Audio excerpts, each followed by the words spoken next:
It is time for a brand new. This game features flashing and blinking effects that may cause seizures or temporary loss of consciousness. I guess we're not going to read the rest of that. Whatever. Hello, everyone's welcomes back to a brand. Well, I shouldn't say welcome back because technically this is a brand new premiere.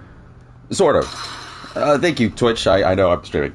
You're definitely going to tell by the title of this video that this is a brand new premiere, and this is not an OB. Hopefully not. I do want to kind of make this a series. We'll see how it goes based off you guys' support. I got a few things I got to say about this.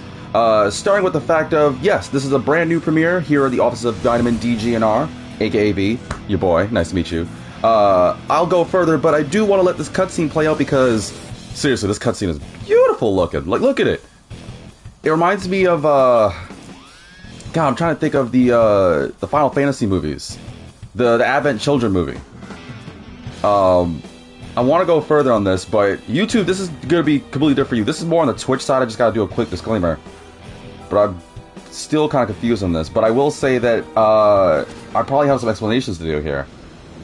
As I turn on the lights and see some guy freaking the heck out. I can see it. So many people watching, liking this video, commenting and following on Vitamin's channel. It's too much. I can't take it.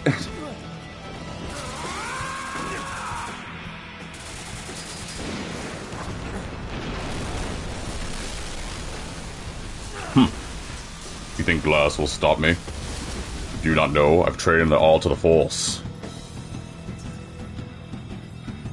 A disturbance. I'm sure you one-handed kickflipped. But yes, I probably have some explanation to do. Seriously, this cutscene's so amazing.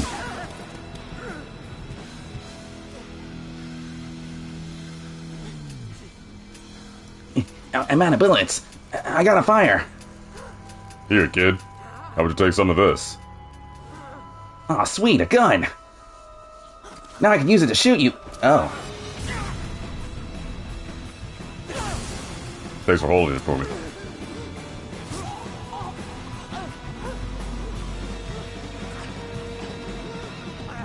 You won't shoot me. It's an E for 10 game.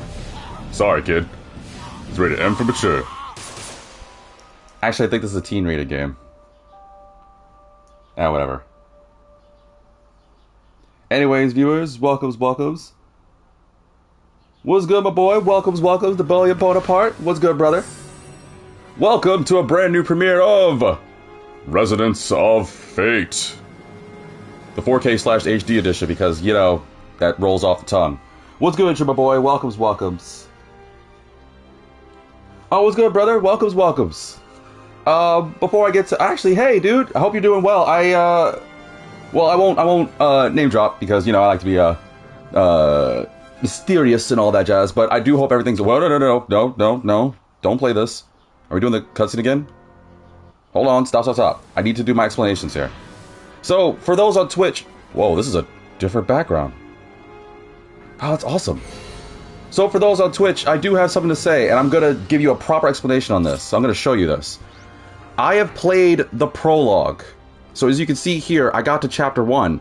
Unfortunately, I did this the other day and I tried to record it, but Twitch was like, hey, so that video you did like a good 2 hours on recording, yeah, I don't like it, so we're getting rid of it. And all that work I did just gone out the water. So I'm not going to lie to you guys, I thought I did pretty alright. It was the world's slowest prologue, so I decided I'm either going to start this completely over or I'm just going to go there. And I thought to myself, you know what? Whatever. It was only the other day. Maybe I didn't do that my best. Twitch clearly didn't like it. So I'm going to start completely from scratch here. And do not worry. As you can see from my save files here, you didn't miss anything. You really didn't miss anything. So I'm just going to start from scratch. It might be a good way to start it off and everything too. I want to get everybody interested. Maybe there might be some new people who don't even know what this game is, and you're like, oh, sell me on this? Why is this so appealing to you? Well, for one thing, the cutscenes are freaking beautiful. And I guess I'm just going to be a broken record when I say that I don't really know much of this game, other than the fact that the reason I got into this is because Residents of Fate was a game that came out back in 2006, 2008, I don't remember where. I know it was PS3. Your boy never got a chance to play it. But found out that he had downloaded this game on PS4, and clearly that's the one you're seeing right now. But the problem and issue was, I never got a chance to play it Oh, it's so cold out here. And I really wanted a chance to play it, and oh my god, that's way too high. Nope.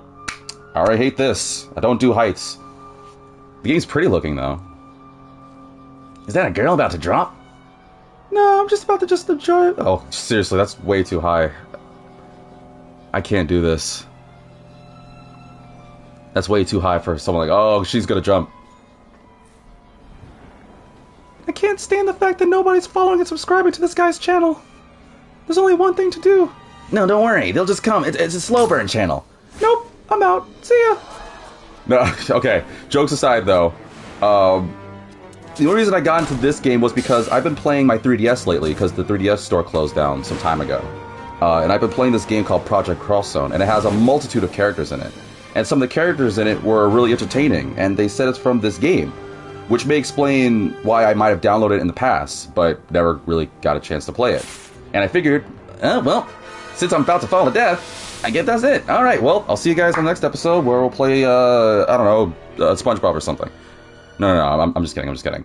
But yeah, I really wanted to get into this game. I loved Project Cross Zone. These characters seem entertaining, even though I don't know much about their lore or world or anything. So I figured, you know what? I'm streaming. I'm a YouTuber, quote-unquote, content creator, whatever helps me sleep at night. And I figured, what good excuse for me to get to my backlog and play a game that I have an interest in than by playing this. And like I said, I do know this cutscene. I do know the first chapter. Well, the first prologue, excuse me. So it's not going to seem... If it seems like I know what I'm doing, I apologize. But it's only because my thing messed up. And I figured it was the best way to explain everything.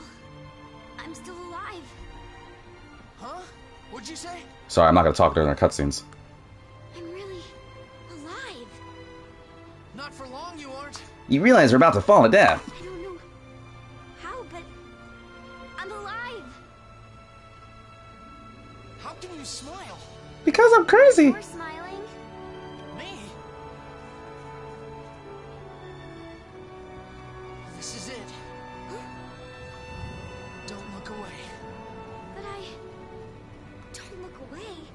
Which way? Don't look down! Don't look down. Why would I not look down? Ah! Sorry. If I was looking down, I would be freaking all kinds of out. Seriously, that's so pretty. But God, is that my nightmare. How do people are okay with heights? I don't care how pretty this is. This is my nightmare. I would hate this. I would so hate it. So how do we get out of this? No, we'll die. That's basically leave our mortal coil. Sorry, I shouldn't be making jokes like that, but whatever. Residents of Fate. Where's the 4K HD 30K edition? Whatever. Thank you, Takayuki Suguro-san, for making this game that I still don't know what the heck I'm doing. 1 year and several months later. Or should I have done this 1 year and 7 months later? Oh, that is the world's smallest TV. That steak looked good. I need money. You going out? To get money. Get ready to head out. You too, Zephyr. I don't want to go out. I hate the sun. Prologue. A star from the heavens. Which means we should be in it, which means as I'm running around like a goober, I can talk, right? Yes. Okay. So, for clarification, Twitch, you're probably going to be the ones that are more the recipient of this than YouTube. I've already described that I have played this. As you can see from the save file that's going to pop up, I've gotten to chapter 1, which is, not far. It's literally like the next chapter. But I already did the prologue. I did some training missions. I kind of know how to play. Story-wise, I don't know anything. So, yeah, like I said, Twitch kind of a lot of things. My recording, I shouldn't blame Twitch. It was more my capture software. It just messed up, so it was uploaded, and then all of a sudden Twitch was like, hey, that file you have, it's not saving. And I was confused, because Lord knows I know what to do with tech. So it messed up everything, and I thought I could either reload and have to do a whole big explanation, but then I realized it was my first episode for a brand new premiere, and I figured that wasn't fair to you guys, as well as fair to me, because I watch my stuff. So I was like, you know what? I'm just going to start over from ground zero. I'm going to hopefully make better jokes. I'm going to make more cringy jokes. I'm just going to wow you guys with my amazing voice and quote-unquote charisma. But more importantly, I think it's a fresh start for my fresh start. So if it looks like I know what I'm doing, don't worry. It's only because I did the prologue, so I don't fully know what I'm doing. But I like to think that I'm pretty competent. But yeah, for clarification, this game, Resonance of Fate, I don't know at all the story. I'm not even going to lie to you. I'm not going to fake it. The only thing I know, this is literally, I know 4 things about this game right now. 1, this is a JRPG. Wait, can I touch this? No. This JRPG involves guns. Lots and lots and lots of guns. So you know how in usual like RPG anime games where it's like characters got swords and magic and all these other supernatural fantasy things? Nope. This game I got guns. Handguns, machine guns, and grenades. That is literally that. The 3 main characters, as you can see here, are... Well, I guess I can't... I can do it here. Because this is the costume thing. Like I said, I think I know... If it looks like I know what I'm doing, it's because I did the prologue. So the 3 main characters are Vacheron. Still don't know this dude's jazz. But I know his voice actor, because he's voiced by the guy who did Uncharted, and he did Deadpool, Nolan North. Shout out to Axis for that information. There's Zephyr. I know people will probably recognize his voice just as easily, because my man here is voiced by Scott Menville, who did Robin from Teen Titans. He also, this is just completely niche. He did Lloyd, no, is his name Lloyd? Yeah, Lloyd from Tales of Symphonia. And then we have Leanne, which when I did my original episode before I messed up, I was trying to wonder what she was, who her voice actress was, because I knew she voiced Melina from Emperor's New School. She voiced the Flame Princess, and she voiced the girl who's fly, the original, who's sly, unpredictable, I'm nearly irresistible, and I don't even try. Yo, how many of y'all remember the freaking buzz on Maggie? 2 of you? That's better than I thought. Okay. Well, my random nerd side, I know I just lost a bunch of viewers with me ranting about that. But I know that... hang out to work. Meeting up at Cafe Chelsea, eh? It brings a person to a washed-up spot like that. It's just a ways outside town, past the Rainy Bridge or whatever. Problem is, that bridge is off limits at the moment. You can get the details down at the guilds. Just walk. You have legs. Use them. So this place is called Ebel. So this whole world, for what I gather, by the way, if you're wondering how I do it, again, I know this because of prologue. This whole world is apparently some clock town, or not clock town, but like some sort of mechanic town called Basil. Hi. That's all I know. Good to two lovely was, isn't it? They didn't really explain much of the prologue. I mean, once it gets to parts, then I'll say what I think I get it, but I don't really know. Cardinals are the rulers of Basil, our world, aren't they? But there used to be a higher rank above them until 20 years ago. That person was called the prelate, or prelate. I don't know how to say it. Is a prelate delicious? I wonder what the prelate was, a person more powerful than our cardinals. I think I will study this sometime. Wow, you need other things to do. Apparently this place has like some sort of like class system where there's, you know, common random people like us. And then there's the higher-ups who are called cardinals. You know, the wealthy people. Are you off to work? I've got a date. Wow, I hope your date goes swimmingly. I know this game was made by Square. I think it's made by Square, but I know it's mostly made by Tri-Ace. Tri-Ace is more known for the Star Ocean series, if people know that. Yes, dear. What is it? Do you need something from me? I guess not. Oops. May as well start out the guild. Hi. Yo! Oh wait, no, I can give you a better voice. Hey, good time, guys. Ready, bridge? Yep, it was good just to tell you. But figured I'd just let you walk over like a fool till you came to me. Alright. Seems the energy supply here is down. The whole place is offline. Dunzo. Dunsky. You already get it. Means nobody's getting in or out of town till it's donezo. I posted a list about it on the bulletin board. Why don't you go make like a tree and walk on over there? You know trees don't move. Whatever. Yes, if you're new to me in general, I like doing random voices. I mean, I like doing my normal voice, or my deep voice, or my gentle ASMR voice at times. But I kind of like doing random voices. It's fun. Hey there. Do you have any color edge access? I'll trade you good stuff for it, blah, blah, blah. You can find work for the bulletin board at the back there. If you have any questions, feel free to ask me.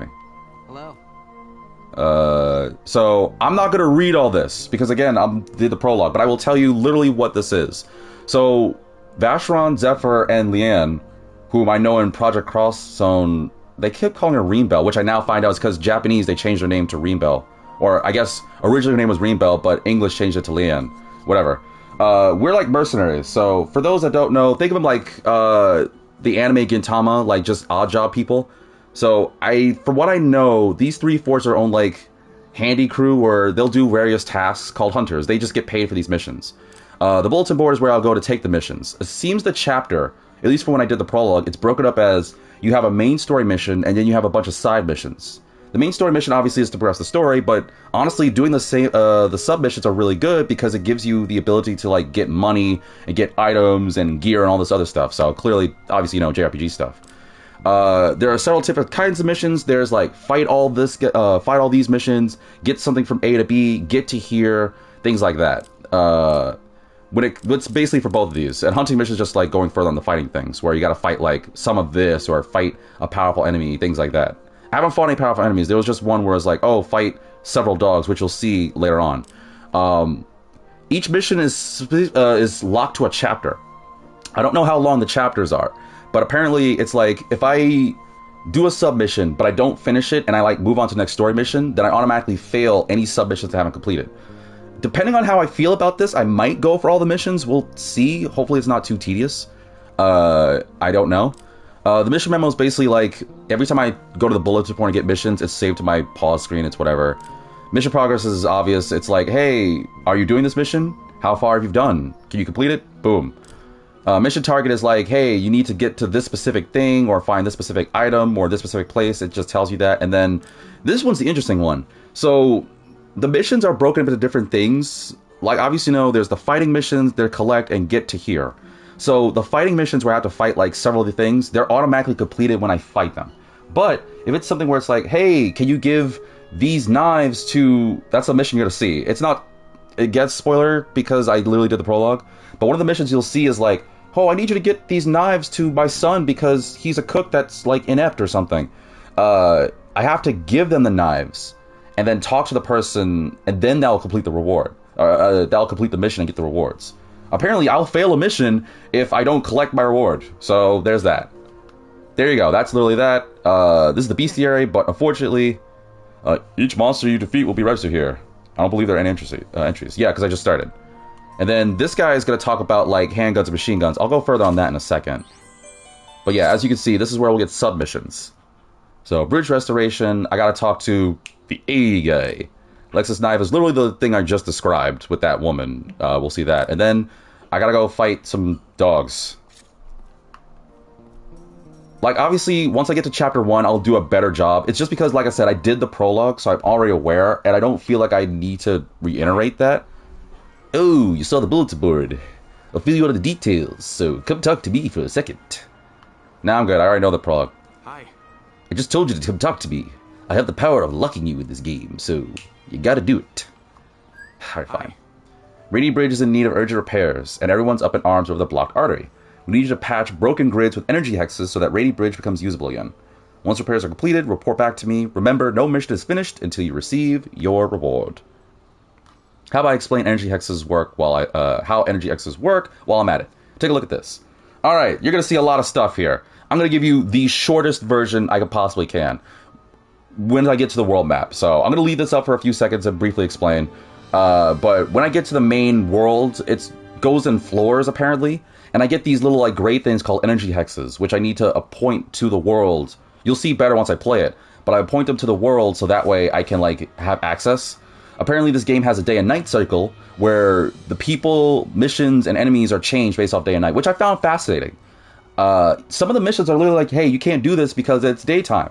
Which was during my original my original prologue playthrough, before my capture messed up. So, there's things like that. I'll be able to rotate the hexes, and it's basically saying, like, I can only rotate a hex to an open spot. I can't just, like, go to a different spot. But I'll explain further once I get there. Alright, get energy hexes of the enemies you beat. If you hang around town, hang around some of the back alleys long enough, you'll find some likely marks. Here, let me give you this too. Use it if you get scraped up fighting those punks. Thanks. Perfect aids are hard to come by. Don't go waste it. If you're not sure how to use it, ask down at the arena. Which I'm gonna go there, because I gotta do it. How are you? Ooh, you've come at the perfect time. I need your help, and it's urgent. My son's on his way to Core Lift 1. Please get these knives to him. Sure. Thanks for the knives. So I might as well explain really briefly something. Well, it's gonna talk about it in the game. So when I get to that point, I'll give the short version. I don't think I really need to re-narrate it. Who could afford to wait around their own star for the heavens to drop down and find them? Let's dream realistic. I still don't know what that means. But I'll take a custom kit set. Yeah. So the prologue kind of introduced some of these things. Hey, listen. Good day to you, is the way you ought to have greeted me. Wow. Hey, listen. Aren't you just the cheeriest person ever? What now? You need something from me? If you're looking to shop and step inside, I need to air out my legs. For modifying guns, you should try the Rookie series customizing parts at the shop in the middle. If it doesn't tickle your fancy enough, you can have better parts made by the tinkerer on the right. You find yourself short on materials for synthesis, have the scrap shop on the left dismantle. Yeah, okay. I'm giving you, again, the short version here. This is the store. We'll be here a lot. Except for you. You're just the wife to him. But there's 3 things here. So there's the main guy. I spend these monies. You see that R thing? So this world's money currency is called rubies. Which is money, but they're like actual dollar bills, but they're called rubies. Don't ask me why. I'll go there to buy like random junk. This guy is called the scrapper. So apparently the items and materials I have, like the hand grenade, for example, I can break it down for parts, which I can use to this guy, the tinkerer, which I can use to build parts. And you're probably wondering, what do I build parts for, V? Well, it's simple. You need something crafted? I'm your man. I build these parts for my guns. Which leads me to the next thing I should probably explain about, because Lord knows I am doing a good job explaining. So, what's great about this game, which I haven't really gotten much practice in, I actually truly didn't, even with the prologue, I got 1 item, and that what helped me like figure it out. Might as well do this. So, this whole thing is a lot, but I'll leave it for those that want to, read rather than hear me, even though I'd like to think you guys listen to my voice more. But essentially, this game is all about customizing your guns with better materials and equipment. Like, there's a thing that, like, boosts how much ammo you have, There's a thing that, like, boosts how fast it charges. I'll go further that later. So what's crazy about this is once I get more parts, I can click it to my gun, as long as the symbols match up. You know what? I should probably do it in practice, because it's better that way. You can't afford it. I'd rather not, but... 120,000. Oh, no, 100,000. I don't know why I said 120. You know what, let me just buy this, and I'll buy this, and I'll buy this. Oh, I hate being broke, it sucks. Off with you then. Well, you're broke, huh? Get out of here. Also, how did I get here when I was outside? Who knows? Alright, so for practice, because I want to address this in case people are curious. So, as you can see, these have various parts. I can equip them as long as these symbols match. You'll know the symbols match because you see the things flashing like that. And it actually customizes it. You can see, look on the left where it has little, like, the 8 to the left, bottom left there. So that's apparently, they have different symbols. So the first one is charge speed. I'll go further on that once I get to the arena. But it goes charge speed, charge acceleration, rate of fire, bullet focus, ammo, and then the weight. What you need to know right now until I get to a next point is I want to make sure I can equip as many parts as I want as long as they're connected, but I can't have it go overweight. Otherwise, the gun's too heavy for me to use. So that would suck. I'm going to give 1 to everything. I'm going to give 1 to you as well. Just for the sake of explaining. There we go. I don't know what next to explain here other than get to that point. Oh, I have costumes. Well, actually I know how I can explain it. This game is different where, unlike other JRPGs, a character will have like attack, defense, things like that. What's up? Welcome. Please feel free to shop. If you're starting out, may I recommend customizing using Rookie series gun parts? At the Tinkers on the right. Oh, I just literally explained that. Well, thank you. I appreciate it. I already think I did a whole thing here. Digging up the ground, basil Digging up the ground basil sticking up out of has turned up all sorts of treasure. The most valuable, a lot of rubies. Hell, they're the currency we use, you follow? That tells you just how much they're worth. Yeah, literally I could just explain the money system in this game. This is the clothing shop. The prologue I didn't get anything because I guess they're like doing repairs or something, right? Oh yeah, I'm sorry. We're doing inventory. Yeah. So I'll come back. Hopefully in the next chapter I'll be able to do it. I didn't get a chance to do it beforehand. But yeah, the prologue I didn't. But this game has like different costumes and accessories. I'm pretty sure I only have stuff for Zephyr right now, right? Because for some reason Zephyr has things. Yeah. So Zephyr has things. I don't know why only him, but that's literally the extent I know. But I'm assuming next chapter onward, because this is the prologue, the tutorial chapter, I'll be able to get actual clothing and everything. I also don't know if changing my character matters, which I already found out because I paused and it said the thing L1, R1. I don't know if changing the character matters. Still don't know on that, so don't ask me. I unfortunately do not know. I can't even fake it. Man, time flies where you're window shopping. You got any leads? If you got any leads on where I could get some cash, I'll buy it. I don't. But what I am going to do is get to the other meat of this. Alright, now for the next thing here. This is the world map. You'll be seeing this a lot. Wow, this camera is very quick. As you can see, I briefly saw it. You briefly saw it on there, but to give you explanation, the world map has these different colors here. But don't worry, it may look confusing. I guarantee you, we're gonna walk through this together. At least as far as I know, because again, it's prologue. So the way this goes is there's big areas, as you know, they're like main areas to go to. Look where it says thoroughfare, where it has a little like white hex symbol. So apparently that means it's a safe area, which means as long as I'm on a spot that has it, I'm protected. Obviously that also applies to like main cities and places too. So it's good. I can run around here. These these more notable gray areas are locked off because I guess they said something about barriers or some nonsense. I still don't really get that aspect, but essentially I can't go further, as you can see, until I get energy hexes. Unfortunately, I don't have any because I just started the game. But I get them from beating enemies, doing missions, that kind of jazz. Once I get them, I'll go further on it, but essentially I'll be using these energy hexes to clear the ways. And sometimes when I do, I get items and stuff, so it's worth to do it. One of the characters, I don't remember who, but one of the characters is like, hey, if you clear all the hexes on a floor or area, you might get some like very good rewards. So it's kind of like a no-brainer. You want to get as many hexes as you can and clear up as much of the world as you can. I don't see why you wouldn't. And now I probably know that there's people are like, so is this game like a visual novel? You said this game has guns, so there's got to be combat.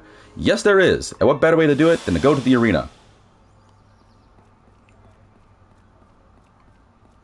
This dingy, dank, dirty arena. That also serves ice cream. What's up? Care to cool down with a creamy treat? Come on, buy one. I would if I had money. Made from 100% Bigfoot milk, but you wouldn't know oh, that sounds disgusting. You're broke? Get out of here, you freeloader. I haven't unlocked the arena yet, because just like the clothing place, it's like, hey, we're still setting up stuff. Get out of here. I'm assuming, again, because this is the prologue chapter, like chapter 1, I'll get to know everything, so bam jams on that. But what I can do is briefly rush through the arena here and get through it. So I'm just going to rush into it. I'm going to explain it as well. So I'm going to leave it so you guys can read it. It's fine. So characters in this game, they have this thing called charging, where I'll press X to like start up a meter. It'll build up. And when it fills one time, I'll be able to fire my gun. So like I said, I'm just going to leave it like that. YouTube, Twitch, feel free to pause. Otherwise, I'm just going to move on. I'm only going to spend a few seconds on it. I don't really care too much for the map. I'm assuming it's important, but whatever. But I'll leave it on there. I can use the control stick during combat to see the map, whether I want a dungeon map, a radar map, whatever. I still don't really quite get the purpose of the dungeon map, but I'm certain as I go through the game, it'll make more sense. I can pause the game to look this up later. In battles and arenas, there's this like white area where it's called the boundary line, where I can run from it if I'm lucky. But I think if I run, I like lose money and potentially items, so I don't know if that's true or not, but I don't want to risk it. Plus, I hate running from a fight, so I want to see if I can go far as I can without running. And obviously some battles can't be fled. Let's get this over with. Alright, so here's how combat goes. Again, If you don't know what this game is, do not worry. I'm going to walk you through it because I bit the prologue, so I kind of know what I'm doing. So, camera's fast. Hi, I'm Vacheron. I'm the main guy. At least one of the main guys. The way this combat works is I have to press and hold... Or, well, I don't have to hold X. I press X to start a charge. Now, once it's full, I can press X again to fire. And it does these little cutscenes. I don't know if there's a good merit to getting a lot of hits. But what I do know is, as long as the circle fills once, I'm ready to fire. That's kind of how firing the gun works in this game. So it's different from your normal shooters, right?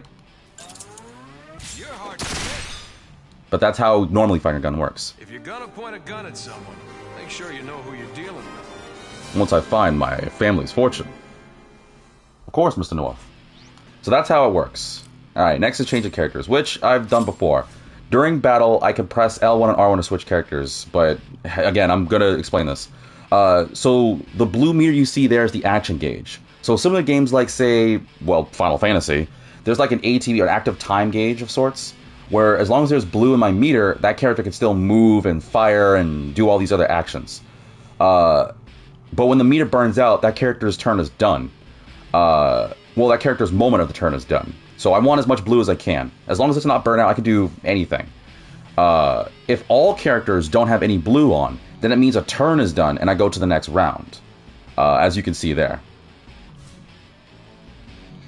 I hope you put up a better fight than the last bunch. So now we have the whole cream. Which, by the way, I already know there's only 3 characters. It was kind of obvious from the title screen. It was kind of obvious from, like, me explaining it. And it was obvious because I played Cross the Cross Zone. So I'm just going to say it right now. I'm ripping the band-aid off. Sorry. These are only the 3 characters you get. So it really is like Gintama. But bear with me on this. So, if you're interested in playing this game, by all means, it's very interesting. But allow me to continue on. So as you can see, I have blue. Blue, action gauge. But you see my blue meter burning out? That's because I'm doing actions and... Now Vacheron can't move anymore. I can still switch to Zephyr and Leanne, but I can't play as Vash because Vash is done. Of course, though, if I want to, like, speed end a turn, I can hold circle. Same for Leanne. So, that's pretty much it. You can use the L1 and R1 to switch characters as long as they have a turn. You'll also know they have a turn because they have that little, like, gray little arrow thingy next to them. It means, hey, this character can still go. Is that a smile I see, Leanne? What? Was I smiling? Our little Leanne has a sadistic side. Yeah, man, I love the voices. Oh, the voice acting is so good. I just started, I already love these voices. Okay, now we get to the interesting part here. Combat's going to be a little different, and it's going to seem a little complicated, but I guarantee you it's very easy. I feel like I'm doing like an educational game. Maybe I should make this a title educational. Anyway, so there are 2 kinds of damage in this game, based mainly on 3 weapons. So like I said, there's handguns, there's machine guns, and then there's like thrown like grenades and stuff. So the 2 kinds of damage in this game is direct and scratch damage. Direct damage is literally like direct damage. Damage that you're not going to heal from. That stuff hurts. It's permanent. You're done. Ouch. Scratch damage is like wounding, where as long as you'll still be hurt, but technically over time, the scratch damage is hurt. You can see there where the blue is represented for scratch and red is for direct. So, for what I find out is, and it says it down there too, the only way to do scratch damage is mainly through machine guns. Which normally, you know, in IRL doesn't make sense because they all would hurt, but bear with me, that's how this game works. So if you do scratch damage with machine guns, you can lower their health, and then you can use direct damage with handguns and throw weapons. And I know some of you guys are like, well, then why would I bother with scratch damage? Why don't I just use, Shouldn't take long. why would I bother using, the submachine if I could just do direct damage? Well, here's something I figured out from the prologue. The handgun sucks. The handgun does not do nearly as much damage as you think it does. It doesn't matter if it's a headshot. It doesn't matter if you get like a lucky hit. Handguns are terrible, except for doing direct damage. So it seems like the unspoken rule of thumb is that you want to use submachine guns to soften them up. Now, as you can see, that meter's blue, right? Which means over time, the enemy will heal it unless I shoot with, like, say, a handgun. And that's great because that means that not only is the direct damage stronger, but I get an extra bit of damage because I'm combining both scratch and direct damage. So again, it seems the rule of thumb is use the machine gun first, whichever character you have equipped with it, soften them up with a bunch of bullets from the machine gun, And then, as the enemy's reeling in that pain, finish him off with like one good shot from a handgun. That's, again, I don't know if they exactly expressed it. Whoops. But that seems to be the rule of thumb here, so I would recommend. Easily recommend. 150% recommend, actually. If you're gonna point a gun at someone, make sure it's a gun. So that's the whole gist when it comes to scratch damage and handgun, submachine guns and handguns.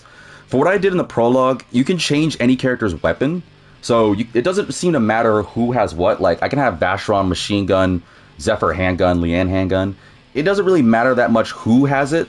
Again, it's just better to start with the submachine. You can still use the handgun, but I did it in the prologue when I, like, messed up, when my video messed up, and I gotta tell you guys, it was rough. Trying to fire only the handgun when I could have done anything else, oh god, it wasn't worth it. And it was so much quicker and more fun using the machine. So, again, use the machine gun. Don't slack off on it. Plus, it's fun to do.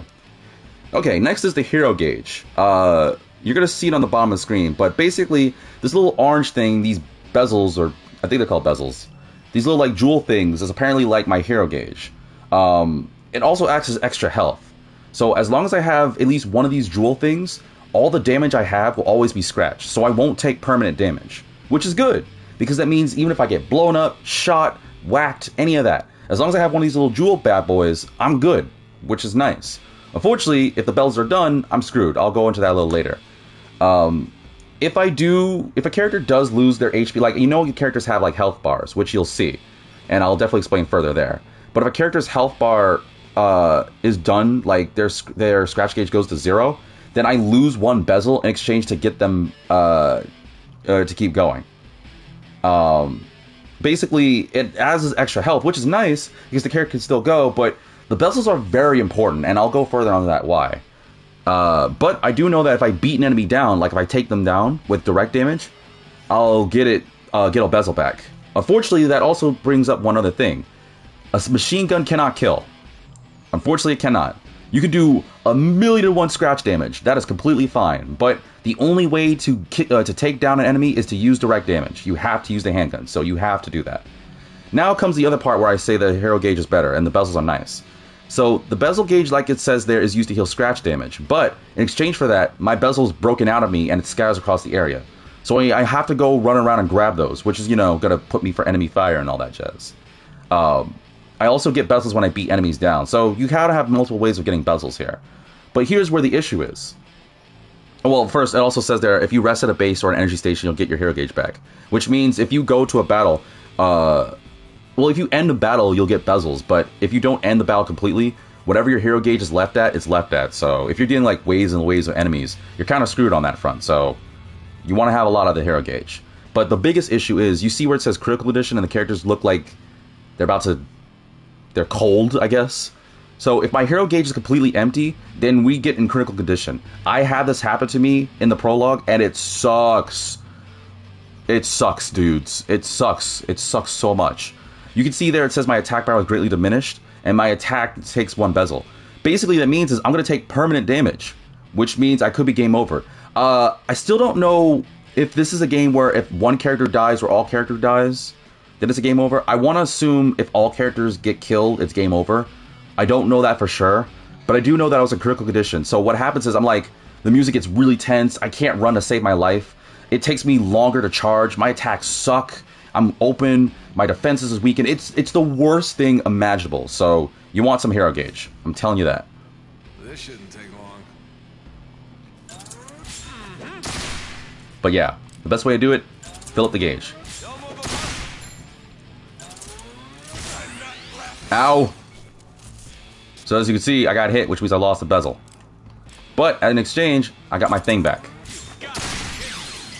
So you see next to Vacheron, that HP 460, that means even if the enemy hits me, you know, for a damage of 460, as long as I have a bezel, I don't have to worry about being killed. But as you can see, my gauge broke because that thing hit me. So you can see at the bottom right, that hero gauge, my bezel thingies, that one at the far right is all broken up because I gotta get pieces back. So I think I need 4 pieces to get a bezel back.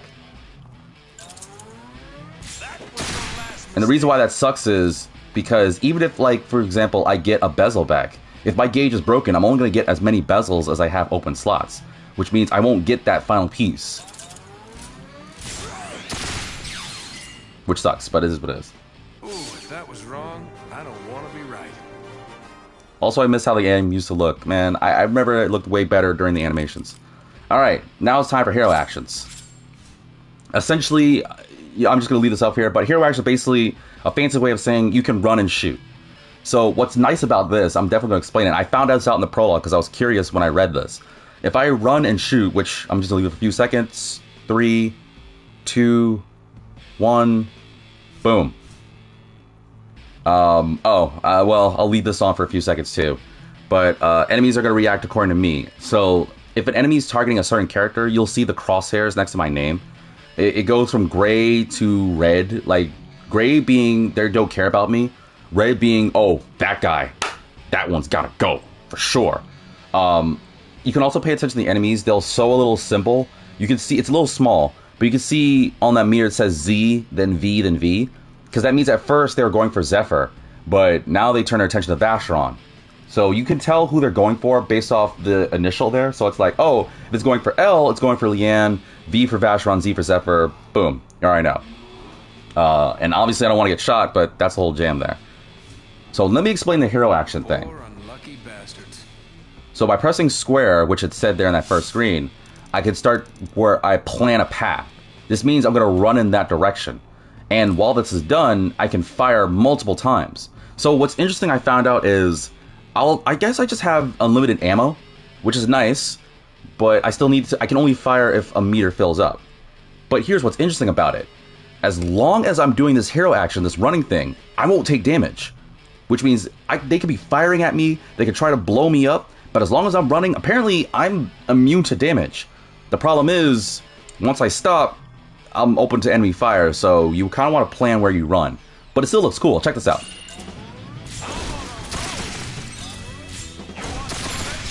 And I get these cool like little cutscenes when I do it.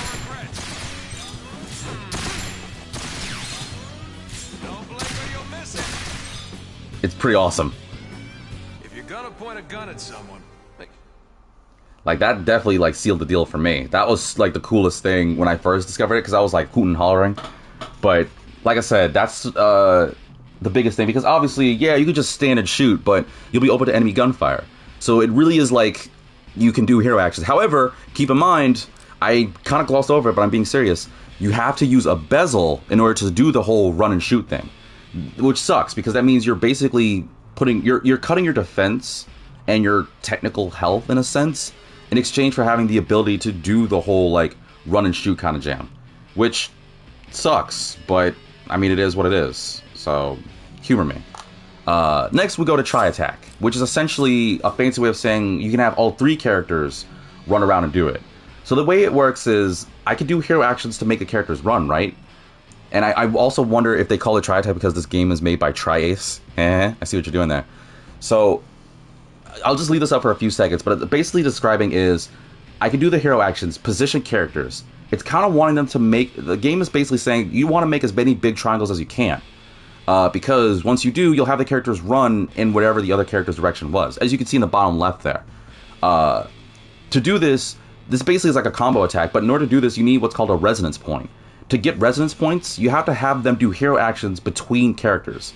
So if you have and you can see on the top right there, if you have, for example, Vacheron run between both Zephyr and Leanne, you automatically get a resonance point. But as you lose a resonance point if you do any action that doesn't result in you running between them. Which means as long as you're doing actions between the two characters, like if you're running and doing that, you'll keep getting resonance points. Which means you can do more and more damage and keep doing more and more attacks. The more resonance points you can do, the more times they'll run in each position. But if you only have one resonance, they'll only go for 1 minute. But it's probably better doing it in practice, right? won't take much to beat these. So, for example, I'll have you go here. This is just for the sake of doing that. I'm just going to have you run. This is literally hero action, right? Okay. Now, I'm going to have Zephyr go here. I see you. Alright. Now, as you can see, on the top right above Vacheron, it says 2 resonance. That means that I can technically do this move, which I press triangle to do it. And this is basically what is programming the tri attack. Because of this, it'll show a lot of things here. It may seem confusing, but again, it'll be very easy what's in theory. But the more resonance points I have, the more times the characters will run. So for example, we're focusing on Leanne, right? So if I had 1 resonance, that means Leanne will go to where Vacheron is. Vacheron will go to where Zephyr is. And Zephyr will go to Leanne is 1 time. But if I had more resonance points, then they can keep running, which means that Leanne can run to where Zephyr is after where she was with Vacheron, and etc., etc. Which means the more resonance points you have, the more times they can run and just go ape, just fire everything. But again, you lose resonance points if you don't do any actions between the characters. Which means if I were to if I cancel this right now and just I don't know, ran to the left or jumped or did anything else, then I lose my resonance. All of them. Every single one. So it's kind of up to you whether you want to go for it. And tri attacks are really cool, but again, it's better showing it, right? Because more of you probably want to hear more of the game and less of me. So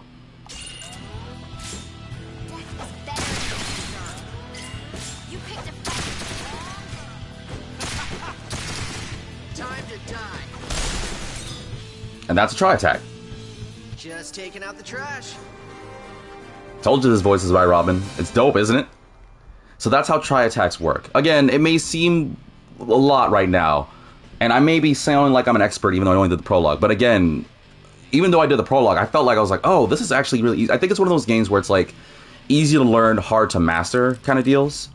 But I digress. Alright, next up is switching weapons. The reason why I need money. So I can press the L2 or R2 to switch weapons. Characters can only have 2 things on there, one for each hand, obviously. So I can have a handgun in one hand, a machine gun in the other, or I can have thrown weapons. I found this out because I did experimenting during the prologue, but as you can see here, I can dual wield. If I get double handguns or double machine guns, I can even use both at once. I don't see any deficit on not doing both, except for the fact I don't have both. I also did experiment with the bare hand thing. I don't really get why I would... Well, I didn't really experiment that much. I just kind of tried it. I literally do a kick or a punch or something, and it didn't do anything. I don't get a point. I don't know if there's a trophy or an achievement for it, but maybe I'll do it in the future if you guys want me to do it, but we'll see. I found this out because I experimented on the prologue, because I feel somebody in the comments section be like, oh, does that mean, can you use a machine gun in one hand to do scratching and handgun? I can tell you, with all the disappointment I could give to somebody, unfortunately, no. Because we start with 3 weapons, right? We start a machine gun, Zephyr's machine gun, and then Vacheron and Leanne have a handgun. I took away Vacheron's handgun and gave it to Zephyr, and I tried to switch. It doesn't let me multi-wield. I can't use a machine gun and a handgun at the same time. It's either one or the other.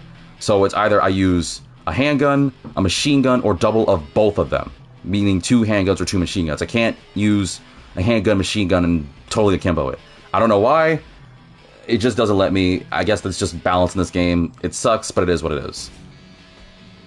Let's get this over with. But as you can see, I can press L2 or R2 to switch weapons. So, 1 handgun.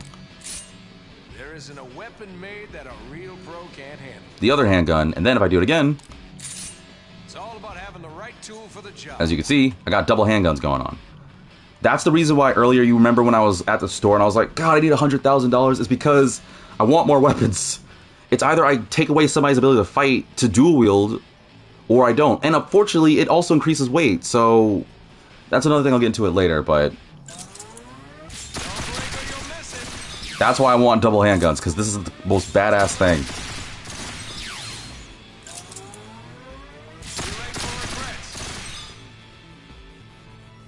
This was not their lucky day.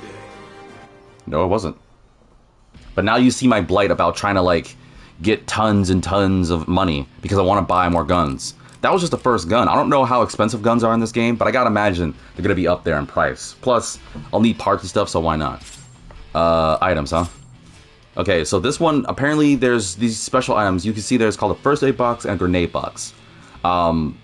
Instead of having a handgun, I can have a character use these things, and as long as I have that on, a character can use either healing or support items, or I can use attack items, which basically goes to those two. So healing items are like first aids, which heals a bit of scratch damage, the perfect aid, which completely heals, but apparently those things are rare. There's items to tell me information about enemies, things like that. And attack items are like, as you can see there, like Molotov cocktails, hand grenades, things like that. But I need those boxes in order to do it, which I can press the touchpad to use what items I want to do. Let's get this over with. So, as you can see, I have the grenade box on, or first aid. To me, I'm going to use the attack items. So I touch the touchpad, and now it gives me 999 training grenades, because it's in the tutorial, obviously. But essentially, this bad boy means is I can select it, There isn't a weapon made that and now I have grenades. And if you're probably wondering how grenades and thrown items work, it's just like with the handguns. You gotta wait for it to charge up, let that sucker fly. That was your last mistake. Simple and easy. I can read your every move. And for maybe like the small group of you who's like, can you do the whole running through thing? Oh yeah, yes I can. I see right through you. For some reason I kick them because I guess I don't care. Hard to miss. Hold that thought. Show off. If you're gonna point a gun at someone, make You can't run and first aid though. At least I tried. It doesn't let you. So first aid and support items, you have to get close to the character, or at least if the character can be thrown the item at, then you can do it. But you can't do hero actions for support items. So hero actions seem to only work for like, you know, attack items. But that's the whole gist with using items on this. Next is magazines. So characters will have, it seems to be unlimited ammo in a sense. Like, if, for example, a normal, like, a gun may have like 12 ammunition in it or whatever. I'll never run out of that 12. It's just a matter of the charging. However, there's a special magazine case, which is different from, you know, a normal IRL magazine case, which has different kinds of rounds. Where, I mean, the only one I think I explored was Incendiary, which it says there, but it's just like with the item and the grenade box, where if a character has the ammunition or the magazine case, as long as it's equipped, then their weapon changes, as you can see here. I left it up good enough. Obviously, you can't do a specialty round if you don't have a gun, so if you're using grenades or support, there's no point in having the mag case. It just was what it is. There are several types of elements and status elements in this game. The elements are physical, which is just, you know, standard physical ones. There's fire, there's ice, electricity, and there's poison. Obviously, this is technically a JRPG, so using the right elements obviously does extra damage, whereas if you don't do the right one, it may, you know, lessen, nullify. Some enemies may absorb it. I haven't done anything of that nature, because again, it's prologue, but I don't want to find out. And then, because again, JRPG, there's several elements in this game. I don't know why they came with the whole lasting 15 seconds thing. I don't know how long the 15 seconds actually is. I don't know if it's like 1, 2, 3, 4, 5, or 1 Mississippi, 2 Mississippi, but it is what it is. Immolation, as you can see, it constantly does scratch damage. Freezing means I can't move. Electrocution means it slows charge speed, which means it'll take me a lot longer to like fill up a meter to fire. Poison, I'll take direct damage, which super sucks. And then oil makes me slower, apparently really slow, according to a friend of mine that saw this and played this game. And apparently I'll take extra damage to fire, which is the jam on that. This shouldn't take long. So, as for that whole like magazine thing with the whole specialty case, so if I press the touchpad, I can I can use the incendiary rounds. Which means from here on out, my standard attacks are going to do fire-based damage because I have it equipped. I also found this out too. It takes a round for every charge. So it doesn't matter if I fire like 12 shots at the guy, 36 shots. As you can see, one simple charge equals 1 round that's used. So it doesn't matter if I fire 12 shots, 36 shots, whatever. If I fire one charge or one, like, you know, attack, like, scene or cutscene thing, then it counts as 1 round. Which is nice. If you're gonna point a gun at someone, Which is very nice, actually. Alright, there's only a couple more. There's a few more left, but we'll get through it. Like I said, this is a prologue one, so it's probably going to be a slower episode. Especially because I'm crushing through it. But I'm learning you guys. I'm learning you guys something nice. Alright, so some enemies have body parts. I mean, duh, right? But what's nice is body parts are useful because if I break the body parts, it can be used to get bezels. So yeah, obviously the main body is what you want to destroy, right? But sometimes the body parts might protect them, or maybe I want to get like more items from them, or I want to get bezels. So body parts obviously won't have as much health as a normal part, as you can see on the enemy gunman's thing. But what's nice is apparently, if I like break the body parts down, I get bezels back. There's a chance I get items, and it makes it easier to hit the main body. So apparently, if enemies have multiple body parts, it might be a better idea to go for the body parts, make them easier to beat, or I can hopefully try to get to the main body. But sometimes they'll turn. As you can see on the right, most of the area is for the main body because of those areas. So it's your choice. I don't know yet if there's enemy. I'm assuming because of this, and I'm reading this now, that some enemies will have like a bunch of body parts probably protecting the main body. Like they might guard or they might have shields or something. So it'll be better to break the body parts down. But of course, obviously, as long as the main body's still standing, they're still in the fight. So it's kind of your choice. You can break the body parts down for items, for bezels, or you could try and just get rid of them. It's your choice in the whole matter. Won't take much to beat these into submission. And the purpose of doing that is useful. And it seems the best way to do it is to do hero actions, so that way you can get multiple body parts. I also know this because I did the prologue. I can jump with the circle button while I do hero actions. If I jump, it randomly hits body parts. So I might hit the main body, it might hit the arm, I might hit the leg. Whereas if I run, it'll obviously target. Well, again, better in practice, right?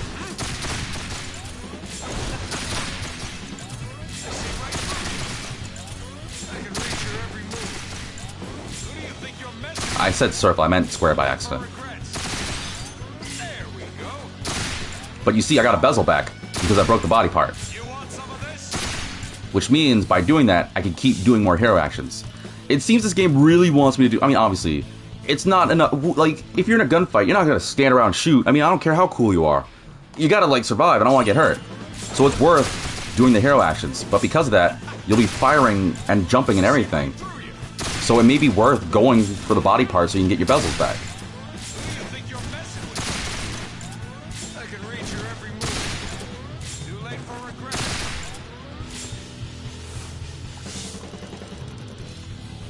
I'm tired of this one. I gotta break it a multiple times.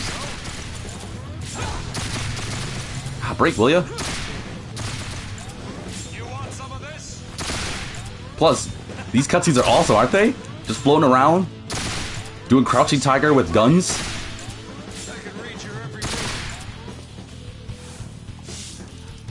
But that's essentially how the body parts thing works.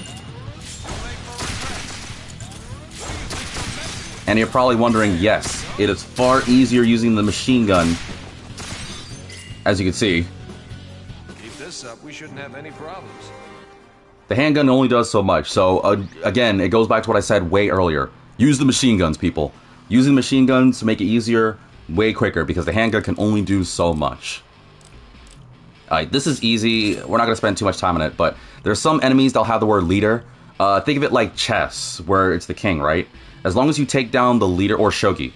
Well, more chess than shogi, I guess. If you take down the leader in any of these fights, then the enemies they'll run away.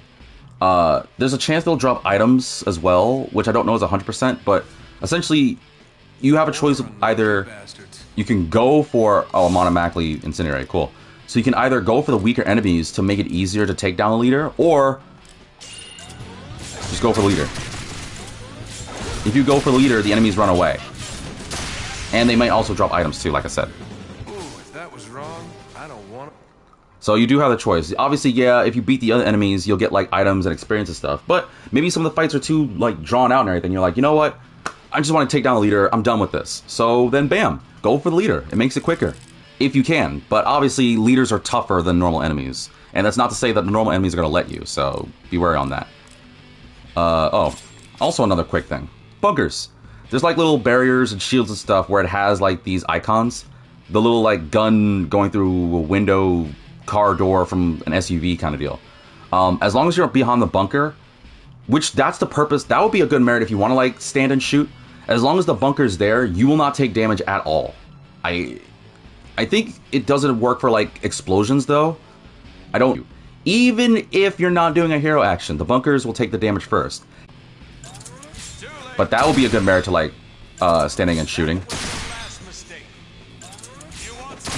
That would be probably the only thing I think of why you want to do that. This was not like, I can't think of any other reason for a bunker other than to protect you, because with bunkers, with hero actions, you won't take damage. But unlike the hero actions, they take bezels. Bunkers may be a good idea, so like if you don't want to use your bezels, you can use them, but Sometimes they don't have bunkers, so keep that in mind. Gauge breaking. Okay. So this is specifically for handguns. I think some grenades do it too, because it says direct damage, but I know it's for the handgun because that's Vacheron's gun. I'll go further on that later. But sometimes when you deal direct damage to an enemy, there's a chance you can break their HP gauge. And I'm not like, oh, that means they have lesser health. No, it doesn't mean they have lesser health, but it makes it easier because it's like it sections off their health gauge, which means if you get to that part, you can actually get a bezel quicker. That may be a good merit because obviously if you're fighting enemies and you're like doing all these hero actions and you're running out of your hero gauge and you don't want to obviously lose your bezels, it may be a good idea to use like certain direct damage to break the gauge because that'll make it easier to get a bezel back. Again, I assume it's more for handguns. I don't know if it's for grenades because again, I don't know that much because, you know, the prologue only does so much. But it'd be in your best interest to break the gauge. You'll hear a very loud sound. If it triggers. Yeah, that sound effect.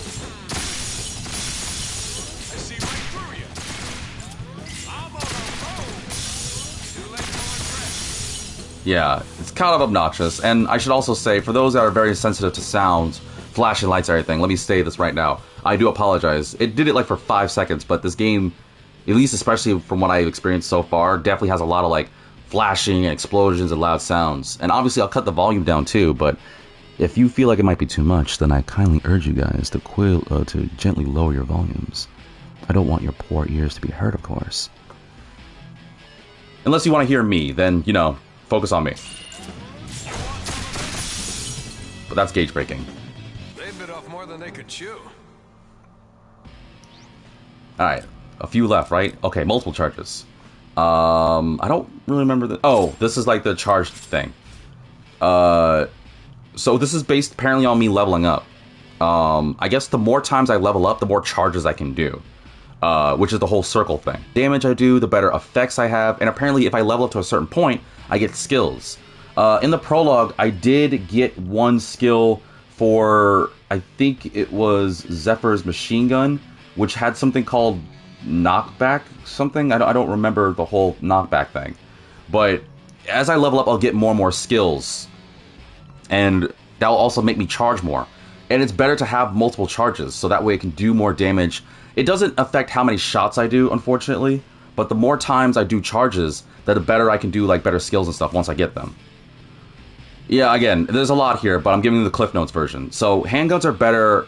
The skills that really help is, as you do more charges, you'll get better effects in these things. If it's handguns, it's better for gauge breaking, which is good for getting, you know, the bezels like we did last tutorial.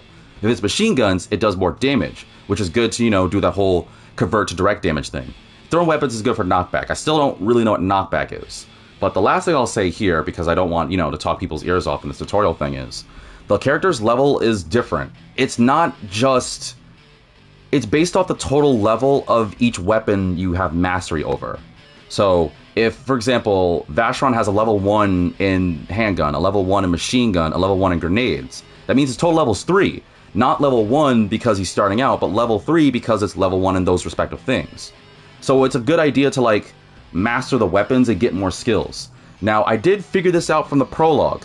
Apparently, it's a good idea to stick with one character for a good deal. Like, obviously you can switch around your characters. Like, I can be like, oh, I want Zephyr to be machine guns, and then next round I can have Leanne be machine guns. But it might be a good idea to, like, give a character for a good period of time that weapon, and then once it gets to a point where they're not getting as much experience, then switch the weapons. Because I got to a point where I was like, I leveled up a good couple of times with Zephyr with machine gun, and I wasn't getting, and I realized, well, I kind of want, like, Leanne and Vacheron to be good with machine guns too. So I switched their weapons, and as a result, Zephyr was actually getting a crazy amount of experience with handgun because he never had it. Meanwhile, Leanne and Vacheron were getting higher experience with machine guns. So there's a really good merit to like switching the characters' weapons around or sticking to what you like. I might be doing that periodically throughout this game. It definitely shows the skills, and it is based off how many skills I have. I deal damage to the enemy or the enemy's weak spot. I don't get experience for defeating the enemy as much as the more damage I do. So I want to do as much damage as I can. That's why it's good to have the machine gun, because the machine gun's going to do technically the most damage when it comes to scratch. and that's going to level up. And then what's nice is the handgun will get a absurd amount of like experience because it combines both the scratch damage and direct damage. So again, it's really good to do the machine gun and then the handgun. Won't take much to beat these into submission. So multiple charges.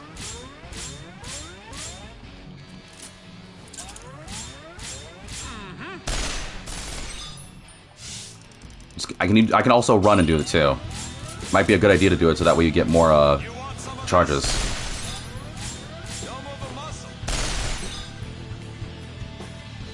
This was not their lucky day.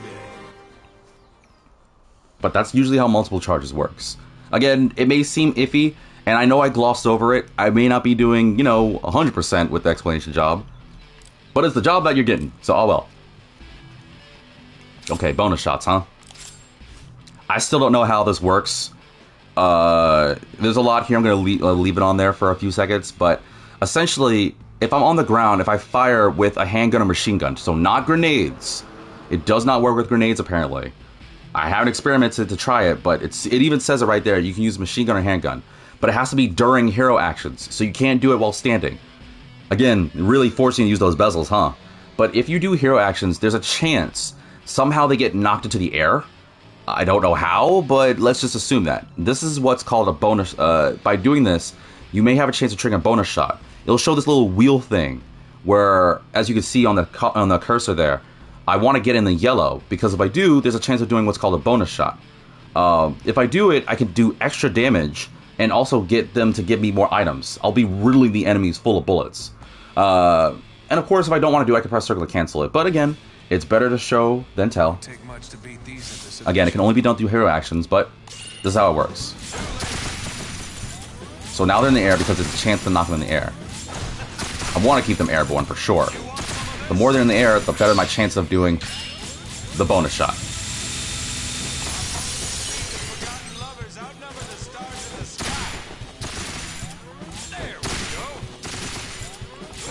Like I said, it's easier in practice, but once I get a practice on it, then you get bonus shots done. And you want that thing high. This was not Again, you only fire as many bullets, so it's less about how much ammo you have to a degree. I mean, it is crucial because you do more hits, of course. But when it comes to the bonus shot, for what I was reading when I did the prologue, the more charges you do, the better effects you have. Like, it'll have like higher skills where it's like increased knockback, higher damage, better penetrate, which apparently ignores defense, more item drops, things like that. So you want that thing to go as ridiculously fast as possible.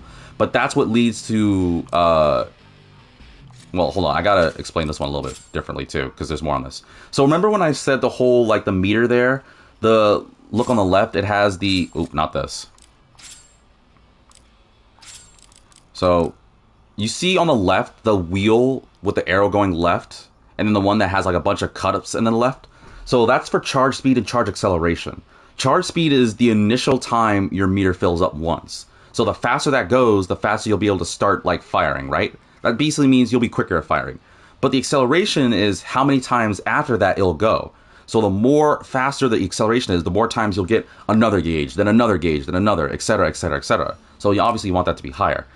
That's apparently too heavy for me, so never mind. So you want that charge acceleration to be high. You want the charge speed to be high too. Rapid fire, of course, is how fast the bullets come out, which I still don't quite know the perk of that, other than, okay, maybe if I'm standing around, I want to fire it a little quicker. Bullet focus, though, I can briefly say, this is definitely bigger for the machine gun than the handguns. I mean, I guess the handguns too, but most machine guns is there's a high chance, the lower the number is, the more likely your bullets may like fire all over the place, and that's obviously missing, which means less damage, less skills, less item drops, all that jazz. So you want a higher number, because the higher the bullet focus is, the more likely you won't be just wasting all your ammo. And I don't want to waste that ammo, especially if I'm trying to do bonus shots. I don't know what helps trigger bonus shots. All I know is there's a chance to do it, and it only works for hero actions. I assume there's skills to do it, or items in the future, but I honestly do not know. Alright, last one is the smackdown. So, I showed it a couple times when I was doing hero actions, but I can jump. Apparently, if I fire the gun while jumping, I can slam them to the ground, which has a chance of doing extra damage to the main body and other body parts, which is awesome. And it may cause them to drop any items or bezels they have, which is also awesome. But it has to be knocked in the air. Do this just like all the rest, and everything will be fine. I'm going to do it as Leanne. Because we need some girl power. Oh, yeah! So they're in the air. I'll jump in the air, Lousy scum! I won't take that. but I have to be above them. How about this? I'll do a Zephyr too. So I have to be in the air to trigger it. So obviously, and I have to be higher than them. Obviously, if you fire it in the air, they're just going to stay where they are. But if I do it while I'm like higher than them, I can slam them to the ground, bounce them up, and basically just turn them into a living yo-yo. Straight to hell. Take that. Eat some of this. Bam, smackdown. Like crushing a bug. Squish. And then I think that's essentially the training, which, I'll be honest, let's see, how long did that take? A little over an hour? And if I still have you guys, then thank you for bearing with me. I know it's long and drawn out, and I could have moved on, but I figured it was best to just do this from the beginning. But thank you for bearing with me. There's a lot more to this game than that, obviously, but I don't really know further than that. But essentially, that's the training. If there's any parts you missed, obviously, please feel free to leave me a comment in the section below. Tell me a message, hop on my Discord, all that jazz. I do not mind helping you guys out with this. Granted, I'm no expert as well because I literally just did a prologue and I don't know further, but I don't need to be a broken record. Okay, so that's the training. That's how the combat works. That's how customizing works. The whole bim bam, jim jams, all that jazz is level up the characters with the weapons they got, get experience so I can have more stuff. Apparently when I level up, I increase my health and my weight, so that way I can have better like equipment on me. So that's, you know, handy. It doesn't really matter who has the machine gun, who has the handgun. It's just, again, the better rule of thumb is to have the machine gun go first, usually to soften them up. It seems each gun has its own specific thing that they excel at. For example, Vacheron's handgun is good for like HP breakage, which is good to like gauge break, helpful for getting more bezels. Zephyr's machine gun is good for rapid fire, so it's good for like really firing the thing and getting charged fast. And same for Leanne's BN84. I don't know how many guns there are. I don't know what they do, but they apparently all have different like tricks to it, so there's that. And of course, like I explained, if necessary, I could like take away, say, Vacheron's handgun, and that way Leanne can dual wield. But if I do that, that increases my weight. And unfortunately, obviously having two handguns is going to take a considerable amount of weight, so I'm assuming I tried it and it was just like, yeah, you're too heavy for this, so I won't be able to do it right now. I think once I get a significant amount of level, then I can do it. But there's also the issue of like, I'm probably going to be customizing my gun and putting different parts on it, and that's just going to make my guns heavier. So you really want to be a high level in order to do these things. But I think that's all I pretty much got. Obviously, level 1, all the skills and everything. So what I think I'm going to do is I'm going to just have them as is. So I'm going to have Zephyr's machine gun, Vash and Leanne as like handguns. And then if it gets to a point where like Zeffy's getting too much, if they're getting too much, or no, if they're not getting as much experience rather from it, then I'll switch the weapons around. I think it'd be good to just have it, at least until I get better weapons and stuff. Again, it's not that bad, as long as I like keep a good rhythm of it. And again, it's your choice when it comes to these leaders. Oh, actually, this is a good thing to put up. I had this happen a couple times. If there are multiple leaders in a leader assault, you have to take out all the leaders. You can't just take out one and it goes. And also, you may see my hero gauge is very small, so clearly, you know, doing hero actions is very risky, but Too slow. Eat this. Time to die. I'm gonna blow you away. yeah, because my bullet focus sucks, it was just terrible. Alright. But that seems to be the rinse-repeat formula for this.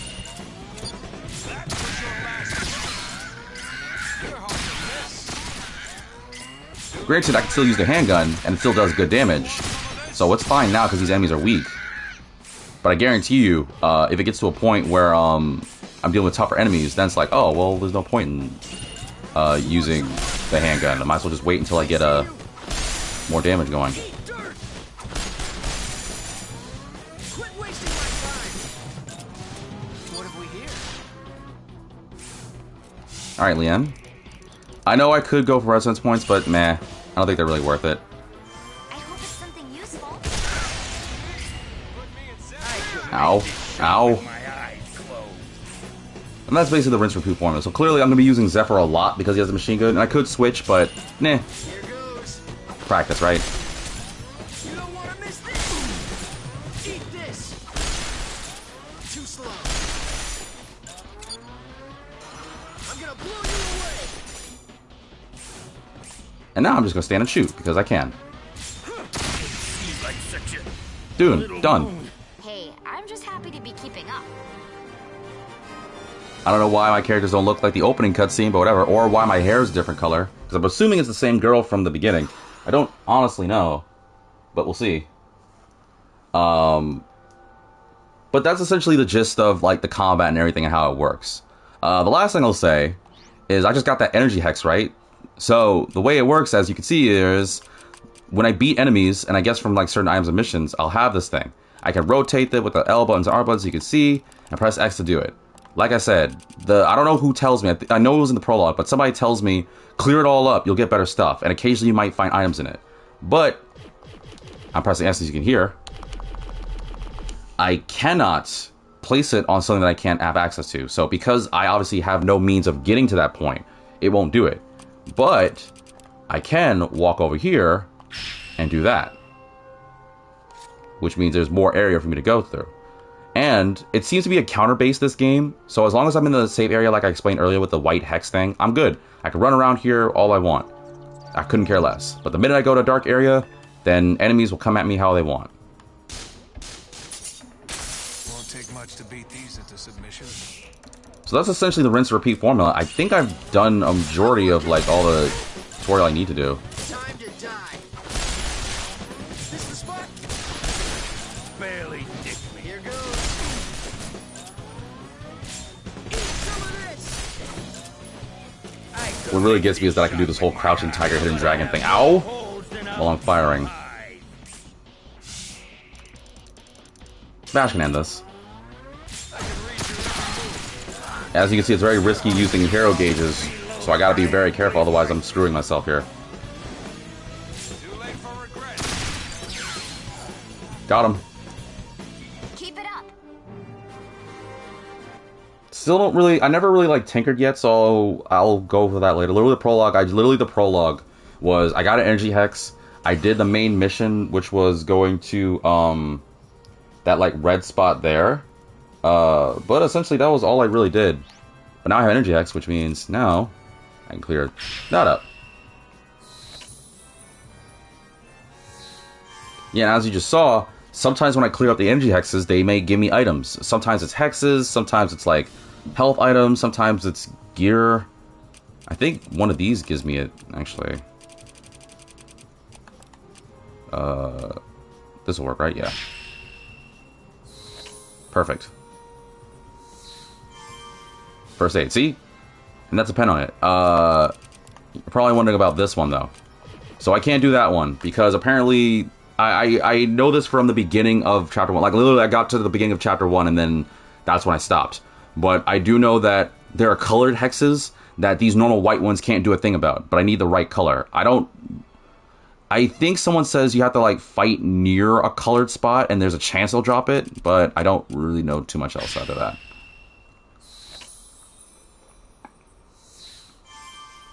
Hand grenades? Thanks. So that's the rinse repeat formula. Go do missions, get hexes, fight, get your get the jams going. So obviously this is a...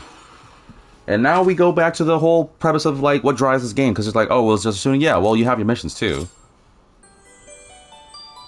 Mission update, report to the familiar cipher. Oh, right. I cleared the bridge, so now I can go talk to him.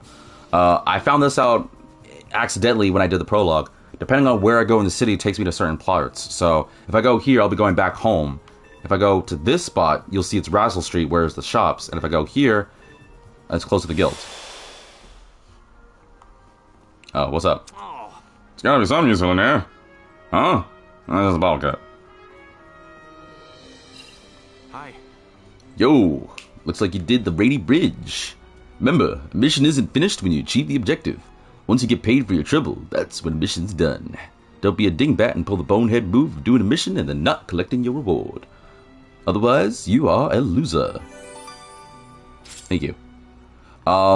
I did kind of gloss over one thing, though. You see those stars down there? Next to my money, the little star with a 5. So apparently those things are called something points, star points or something. I don't remember what they're called 100%, but I do know that for every 100 points I get, apparently the guild gives me like a special item or reward or something, and I'm told it's like super, super good. Like, I really want them. And I only get them by doing submissions. So yeah, another merit to like doing more than just the story missions. Like the story missions always get you something, but it may be a good idea to do the submissions as well. So essentially, these are the sub. I think it's broken down as you can easily tell by like how much the reward is, what's a main mission, what's not. I'm assuming the missions in white are story missions. Missions that if you want to progress with the story and learn what's going on, you need to do them. Green ones are like, oh, deliver this item to this person, or go to this area to like find this thing. And red ones are like, hey, I need you to fight these things. Which I've obviously I can press X to like look up more information on there too. The story mission is, I would like you to visit Cafe Chelsea on level 4, collect a parcel from Sullivan, and then see that it's delivered to my home in Chandelier. However, my duties keep me occupied during the day, so I may only see you at night. I'm sorry, but please time your arrival accordingly. Please do not ask me about, like, why I do these things, because I do not know any more than you guys. The prologue did not really tell me too much, other than the fact that we really want money to survive, because we need to survive. So you're probably, this thing is like the submission here. Apparently in the overworld, there'll be these submissions or sub areas where you can turn on the fights, where you can like engage them. I don't know if I can run from them, but these are the submissions I have to do. So as you can see, where's the mission memo? Bam. So this guy, where I'll get a reward if I like fight the stray curs here. Well, that's here, which I'm gonna do. I might not be the best, but I've made it this far. I kind of want to not use like my ammo or my special. Titans, go! Sorry. Don't move a muscle. Like, how can you not hear it? This the spot? Yeah, see, I keep missing all those shots because my bullet focus is trash. How about this? There. Alright, run over here. I can press circle at any point to stop the hero action. But yeah, it is a good rule. Oops. Good rule of thumb to do that. That's fully full of lead. Here goes. You want See, now I'm only hearing Maggie from take that. from that character. I still don't know this woman's name though. Too slow. I gotta like ask somebody because I know that they gotta know who this voice actress is. I just can't think of who she is. I know I've heard her in other things. Leanne, all you. Done. That was more fun than I thought it'd be. And because I did the mission, I got my rewards. More stars, more money, and a dot sight. Which is good, because dot sights are good for customizing and getting both of those bad boys. Yes! Even though it's too much. Too much weight.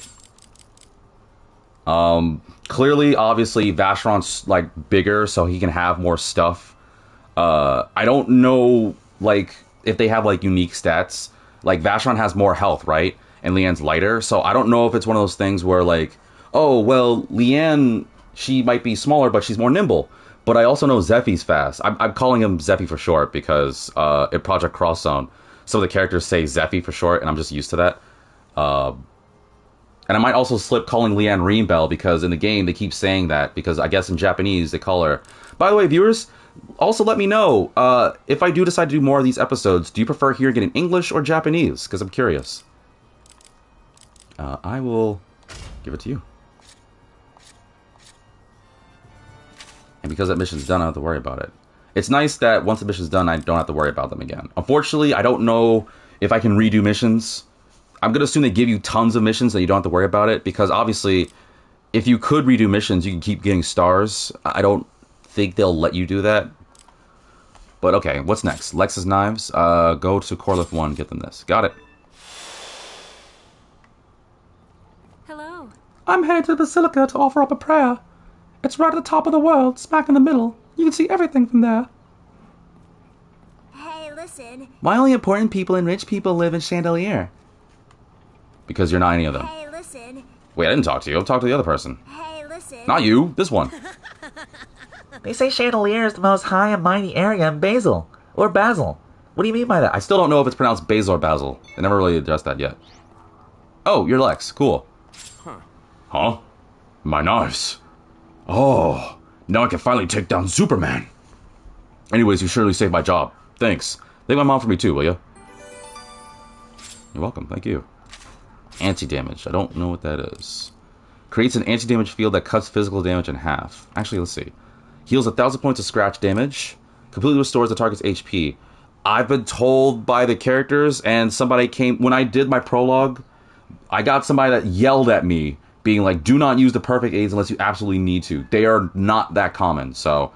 I trust that I don't have to use those unless I need those, so I'll probably end up saving it. Then again, knowing me, I was probably going to save them anyway. Use condensed energy to warp back to the world map. Hand grenades, and then hollow points. Effective against soft or organic enemies. Less useful against armor or machinery. Got it. Huh. I see things shining over here. What we got here? First aid. Cool. Hello. The elevator is currently closed for regular maintenance.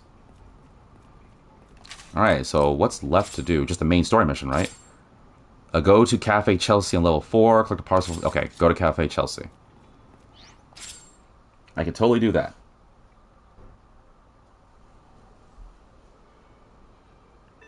I also wish I had more hexes. I kind of need more hexes so I can break them down. Do this just like all the rest, and everything will be fine. But that's essentially how this bad boy is going, at least to my assumption. Too slow. I see. I can use the D-pad to switch between my targets. Alright, Leon's close to leveling up.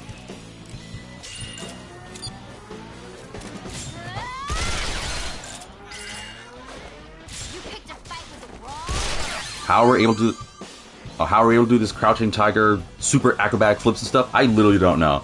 I still don't even know if we're like human. Because I'm still wondering how we survived that fall. Keep it up. Because again, this is apparently a year and several months later. How the heck did we survive that fall? Unless we're clones or something. I'm not even joking or playing on act. I legitimately do not know. It might not be the best, but I've made it this far. Eat this. I'm gonna blow you away. And I am purposely fighting every enemy here because more experience. Time to die. Eat dirt. Let's see. Vashon hasn't leveled up yet.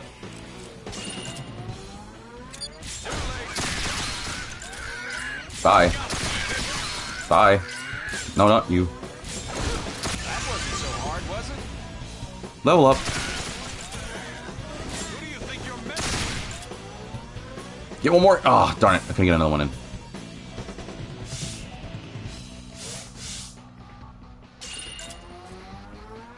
There. You picked I just figured I'd try to attack once. Because it looks awesome. A little wound. What's it like beyond this world? Depressing. Like my facial features. What's going on with my hair? Alright, Cafe Chelsea.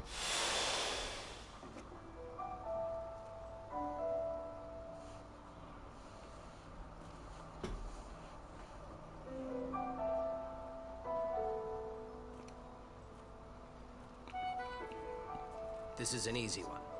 Just don't let it get damaged and you'll be fine. Done. To tell the truth, I'm more worried about you. Mind the wrist. If anything happened to you, Where would that leave us? God only gave you one body. And I want that body for myself. What was that? I didn't say anything. I'm out of here. I'll try to remember that. Attache case. Ine Chok. No, that's Apache Chief. That was so wrong.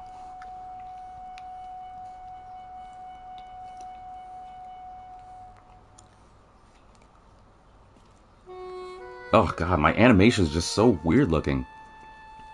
Is that little boy or girl, I assume, allowed to have that wine? It tastes illegal. Ooh, I'm feeling a little dizzy. Yes, good. Do you see the stars? Yes, I see the floating stars and all these other pretty lights. Good. That means you will be chosen. You'll be able to see how far the rabbit hole goes, and then you'll be fit to rule. Just like I was when I was your Control age. of resources. Longevity. What else does Zenith's providence hold for us? Do you see the purple element before me? Ah, maybe I gave you too much. I don't know what at all that guy said. I'm not even lying. I don't know if he's like crazy or whatever. Hey. Doesn't matter. Seen the houses the Cardinals have got up in Chandelier? We're born with Basil's span and die without ever leaving. Or Basil. People don't stop to ask questions, they just accept that. But what even is this place? What even is this herb? It's some kind of machine, isn't it? Yeah, because now I have the thing so I can go up here, right? Oh, actually, what is this Attache Chief thing? Where is it? A small trunk to be delivered to Sullivan. It's padded well. Must be valuable.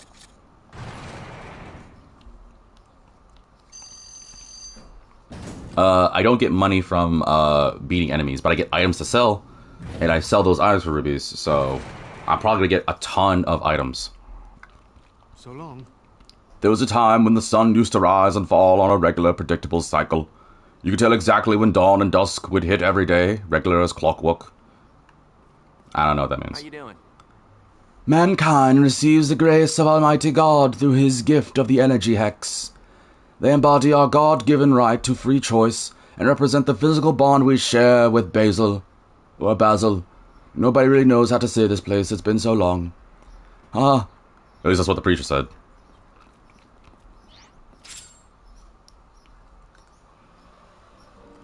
I don't know who I talked to, but apparently, I don't know how many floors are in this game, but the higher up top it is, the better it is for people. So the more wealthier people that live like clean, pristine lives, like the royal families and stuff like that, they live higher up top, like areas like here. Then there's like the middle areas where, you know, commoners like myself, we are at that point. I don't know if there's a lower level, but I remember I talked to somebody and they're like, yeah, the lower levels suck. It's like bad because there's like bad gas or something. And I assume that's where like the poor live, like the really like downtrodden, like the slums and stuff. Might as well just could do this too, yeah? Cool. Broken watch. Let's see. A pocket watch left behind in chandelier. Shame it's broken. It looks expensive. Whatever. Going to Piter. Gets dark early these days. It was more than the doting love of a parent that motivated Cardinal Piter. Why am I saying his name like that? Cardinal Piter's father to seek out his son's star from the heavens. He was of a generation who knew and lost a prelate. He knew the shock felt by a people who suddenly lost the pillars upon which their world stood. I don't know at all what I just read. This is Cardinal Piter's manor. The Cardinal's waiting for you in his chambers. Alright, I guess I'll go talk to Piter. Peter. I gotta talk to Cardinal Peter. Got a bar right, Peter.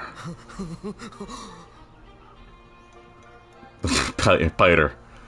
Nice shirt, Peter. Love me? So what's in the case?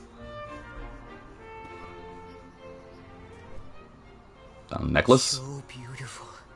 This crystal, is it really my own? Oh, I heard his voice too. I think, Hold it up to the light. Hold up to light. Okay. Like this? She holds it to light, it like sets on fire. I meant the light behind us, the lamp. Why are you putting an open flame on it? I thought it would work. Look at that. Oh, what's happening? What's going on? Look. I think you're starting to turn blue. If I were green, I would die. It's mine! So, what do you think? Is that proof enough for you? All the proof I could ever need. Need flame princess. Here's a little something for my angel. Dreams really do come true. Get that fake Monopoly money out of here. Another job done. Looks like you managed that errand all right. So, ready to head back to the base? Man, I can't do his voice justice, but I can darn sure try. I'm gonna make him sound sexy. Mm-hmm. Oh yeah. Or I'm gonna make him sound cringe. Either or. I get to do it. Alright, so that's basically the main mission there. So... Oh wait, there's one more thing I do have to do that I did in prologue. Also, why am I starting to run around a Zephyr? I don't know. I talked to you already. So yeah, now I'm gonna also say I really want to save money because I want that other gun. Great, so I probably need to get stronger to, you know, carry it, but still, I need more money. I suppose it was a pretty jewel, but is it worth getting that excited over? Haven't heard the stories? Every man, woman, and child in this world has their own stone. Find it and live a long, happy life. Or so they say. Is that right? Oh, what a charming story. You know, I once knew had a charming story as well.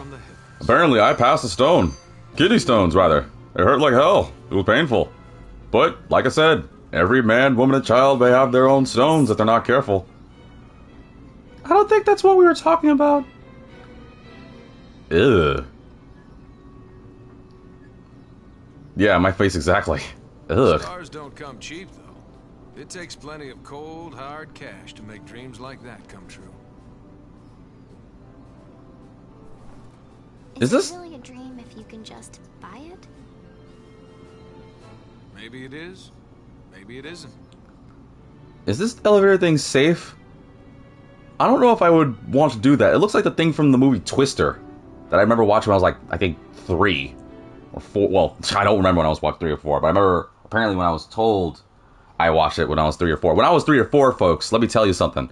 I apparently had a lot of love for like disaster movies, which made no like a sense. And when I was a bouncing little toddler, 3 or 4-year-old V was apparently super into the movie Twister. Nowadays, I don't remember Twister other than like the one scene where they like, I guess they go to a barn and like they strap themselves to like, I don't know what did they have. It's like some pipe thing, and they strap themselves to it. I don't know if that movie's aged well because I have no desire to watch that movie at all now.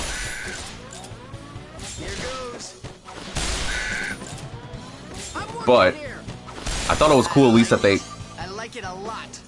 Cool. I thought it was cool that they at least like were smart enough to be like, oh, we gotta outbeat Mother Nature? Perfect.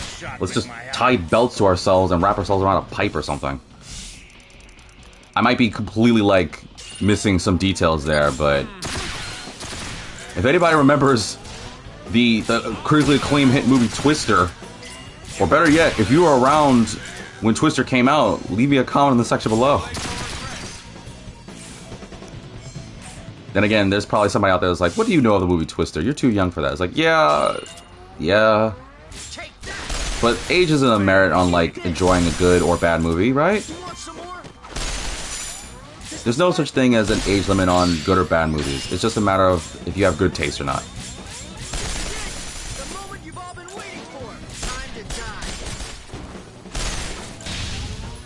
So as long as you don't have crappy tastes, you'll be fine in my book. And if you do have crappy tastes, move. No, I'm just kidding. I'm just kidding. You guys really know what you're doing. Not really. I don't really fully know what I gotta do. You'll notice it's red because it's like, oh, you wanna go there next. There's one last thing I have to do. Because ooh, something's shiny here. What have we here? Glass shard? Cool.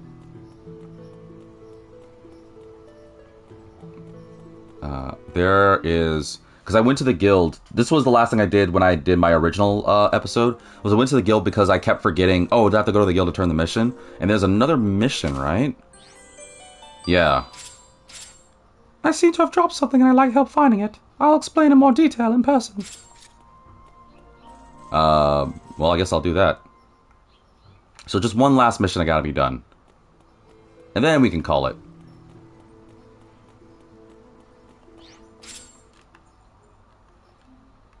But I figure it's only fair. Alright, back to... whatever the woman's name is, Manor. Which I think was that next one.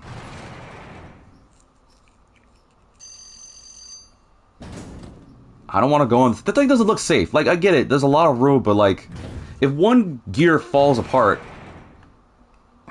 If anyone's new to my channel, you'll know that no matter what I'm in, like games, movies, whatever, I hate heights. The higher it is, the worse it is. I don't like heights. I just don't.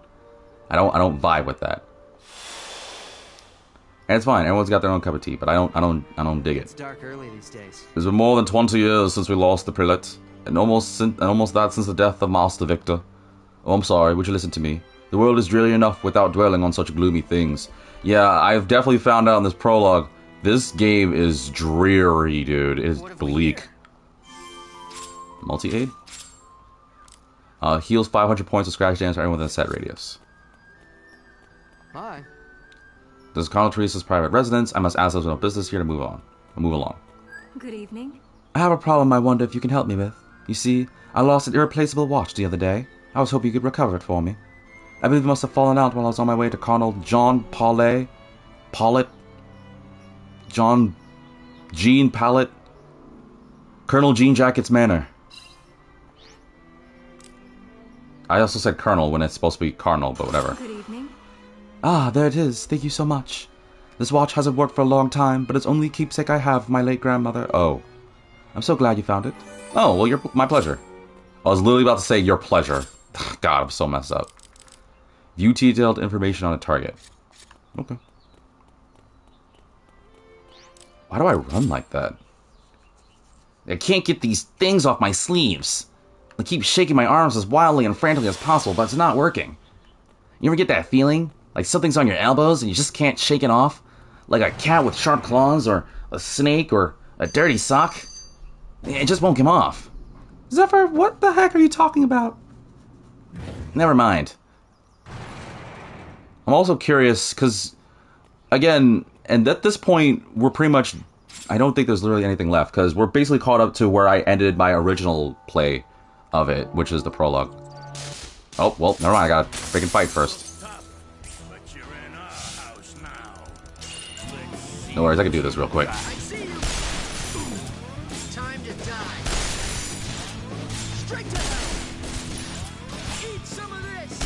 Smackdown.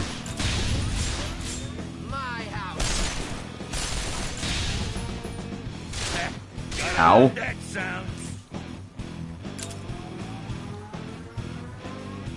Oh, it wasn't enough. That's why standing and shooting sucks.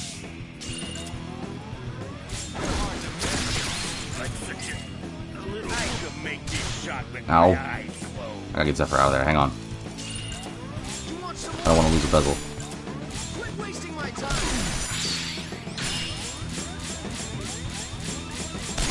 God, it's so slow now. And I know the more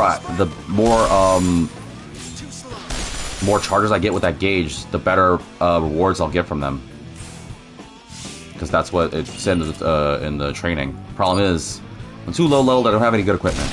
But we'll save that for like future episode me. This up, we shouldn't have any problems. Silver chips and gold chips, huh? They're both useful for selling for money. Again, like I said, we'll get those a lot. I'm just gonna probably get as many as those I can and hold on to them, so when I really need them, I need the cash. Granted, I know I need the cash to get a new gun, but still. Huh? Oh, you got a question for old geezer like me? What's that? You're all out of things to do. Why not go relax at home, then? Sometimes it's the hours spent idly watching time pass that we treasure the most in hindsight. True. You know you can press the touchpad on the world map for a full view of Basil. You're probably wondering what the heck a touchpad is. Well, quite frankly, it's right here, under my shirt. That's disturbing. No, seriously, it's right underneath my character's icon. It's right there on the screen. What are you thinking? Never mind. You're good. That's handy for finding a destination if not on the same level as you are. Speaking of, you ever try reactivating every hex on a level? Yeah, he's the guy that says it. I just said it earlier too. If I activate every hex, there might be something good. So, I haven't done it yet, but I kind of want to figure it out. Tell you a deeper secret. I'm afraid you're 980 years too young for that, kids. Maybe once you've seen the world and learned all it has to teach, I'll part with a few of my secrets. Alright, fine. But yeah, on this note, this is basically see, and now we basically caught up. So, this is where I'm going to actually end the video. I don't know if I'm going to do it based off chapter, because I don't know how long the chapters are, but it's actually a little bit past this, like the next cutscene, that it gets to the point where, well, you know what, I'll just save. No, I don't want to advance yet, I want to save here. So, I want to run on as Bash. So, literally, the next part of it is like a cutscene where it's like, oh, prologue complete, now to chapter 1. But I'm just going to overwrite this. Because, nothing much happened. But yeah, when I originally did it, I ended up wasting like an extra 30 or so minutes because I was trying to farm energy hexes because I was a goober and I forgot I could rotate the hexes to clear the way. And I got immediately a little impatient because I was like, why am I not figuring this out? And I was to the point where I was like, do I really want to use a guide for the very first area? That feels a little lame. Luckily, I figured it out by happenstance, which honestly might be a blessing in disguise that my video messed up. I was completely fine with laughing about it and having my video rock out, so maybe that was just a blessing in disguise that my video just didn't work out. But nonetheless, you're basically caught up now. So, man, it's weird doing that again for the second time in a row. But you guys are now caught up, so thank you all for tuning in. Normally my premieres won't be... Well, I know this is a bit kind of out there, but to finish off, I want to do this premiere for 3 reasons. One, like I said, I was interested in this game for a while, and because I played Project Cross Zone, I liked some of the characters in it, and I mean, I knew a lot of the other ones, but I didn't know about I knew about Xenosaga, I knew about Tales of Vesperia, I knew about God Eater. I never played Valkyria Chronicles, which is another thing in it. I never played Namco X Capcom, which is a different one. I never played Sakura Wars, even though I heard a lot of things about it. And I never played Resonance of Fate. So I thought, you know what? I can get these games. It'll be good. Maybe depending on how I view this game, as well as you guys' support, because obviously both those are going to be the biggest catalysts. If you guys want to see more episodes of this, and at least see this on an occasional, maybe I'll do this on Saturdays kind of deal. I don't really have any room in my schedule right now to make it a normal series, but I'll also leave it to you guys. If you guys want to see more episodes of this, then let me know in the comment section below on YouTube. You can shoot me a message on Discord. If you guys on Twitch, if you want to see more episodes of this, I would greatly appreciate all the feedback. If there's stuff I've completely glossed over and missed over, you can let me know in the comment section as well, because I'm curious about you guys' viewpoints on this. At the same time, I'm also curious on where this goes, because the third thing that gets me is I don't know at all what the story is. I looked, the only thing I looked about it was it apparently involves Basil and these 3 people trying to make money, but I don't know a thing. I don't know Vacheron's deal, I don't know Zephyr's deal, I don't know Leanne's deal. Project Cross Zone explained about I guess Vacheron met them, but I really don't know. I can't even fake a guess. I assume because Zephyr must be the guy that... He looks like... I mean, the cutscene definitely did way better looking than this. But Zephyr must be the guy Vacheron fought in that opening cutscene. I guess he's like, you almost killed me, boy, so I'll recruit you. I don't know how he survived if he did shoot him. And then Leanne, I'm going to assume, is that girl who jumped because she's the same voice actress. But I don't know how they survived. I really don't know. I couldn't even fake a guess. And this game doesn't seem to be doing a good whole lot of explaining. But I'm hoping that as I play the game, it's one of those games where it's oh, well, all those questions you have, boom, I got you. So this is what happened here. This is how this person here is, all that jazz. So, again, if you're curious as well, then, I appreciate the support. I really hope that you guys are entertained. I know that I got to this point because I've done something that I normally don't do. Usually, the beginnings of my videos, I would say this. So, I'm only going to say that at the end this time. For those that wish to hear more of my commentary, for those that wish to support my endeavors, or you're curious about the games I play, then by all means I appreciate a follow on my Twitch under the handle of VitaminDGR, or you can subscribe to my YouTube, which is the same name and handle, where you're knowing the right place when you see Love of Dog. Which, I don't know if that moniker will last forever, but for now it is. So, yeah, that'll be it for this video. Yeah, this will be the prologue.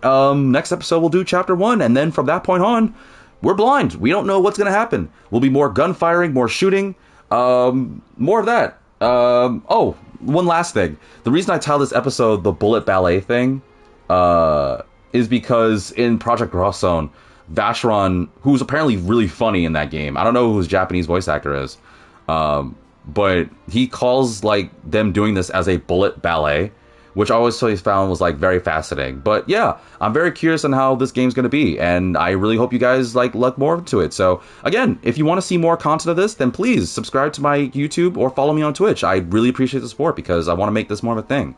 Or maybe my voice is enough to captivate you. But nonetheless, on behalf of me here, I can't thank you viewers enough for tuning in, and I hope to see you all in the next episode. Ooh, that was smooth, right? The next episode. I gotta use that again.